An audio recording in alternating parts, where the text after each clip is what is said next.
बोली लाला तू काय को रूठ गयो है।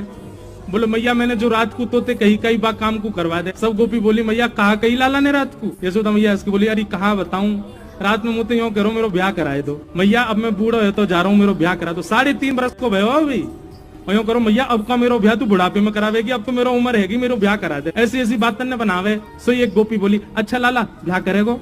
हाँ करूँ। कैसी छोरी ते करेगो। बोली मैं ढूंढ के अपने आप करूंगा, जैसी मुंह को भावेगी बात करूंगा। तो सब गोपियों ने विनोद में कही लाला इतनी सारी गोपी बैठी हैं यहाँ पे, तू अपने आप एक काम के ढूंढ के जो तो को बढ़िया लगे, बाकी गोद में जाके बैठ जाओ, जाके गोद में तू बैठ जाएगा भाई तो तेरा ब्याह करा। लाला बोलो सांची। बोला हाँ।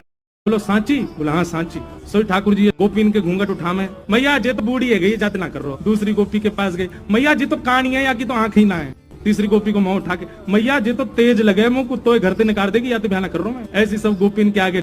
वहीं दूर एक बिना दांत वाली गोपी बैठी, बूढ़ी बिल्कुल 120 वर्ष की। वो मंद मंद मुस्कुरा रही और मन में सोच रही बोले लाला तो सबरी युवा युवा गोपी इनके पास जाएगा। अब मैं कहा करूं, मैं तो इतनी वृद्ध है गई, मैं तो वह पंक्ति में ना बैठ सकूं। और सोई ठाकुर जी की दृष्टि पड़ी, बोले मैया तेरी बहू मिल गई। और दौड़ के गए और बिना दांत वाली वह गोपी की गोद में बैठ गए। मैया मैं तो यही तो ब्याह करूं। मैया बोली लाला जाके तो एक दांत ना है, जाते का ब्याह करेगा। बोले मैया बढ़िया है ना, माखन खावे में दांत ना चाहिए हो वैसे मैं हूँ माखन खाऊंगा जो चप चप खायो करे। और वह गोपी से ऐसे अंक भर गए। गोपी वह वृद्धा गोपी को इतना सुख प्रदान किया, सब युवा गोपी देखती रह गई और ठाकुर जी को सुख दे। यशोदा मैया ले गई और यशोदा मैया वहां दहली पर जाके यशोदा मैया तो पल्ली पार चली गई। अब लाला से कहीं लाला आजा। अब ठाकुर जी यूं सोच रहे यार कैसे पार करूंगा।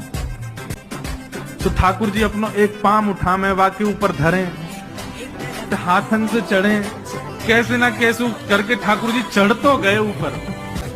तो और ज्यादा गहराई। तो ठाकुर जी ने पहले अपने पाम लटकाए और पाम लटका के धीरे धीरे धीरे खिसकन लगे नीचे, लेकिन इतनी ज्यादा गहराई कि ठाकुर जी लटक ही गए वहां। अब अपने पैर के अंगूठान से ठाकुर जी ऐसे देख रहे हैं और जमीन नहीं आई। सोई ठाकुर जी रोने लगे, रुदन करने लगे।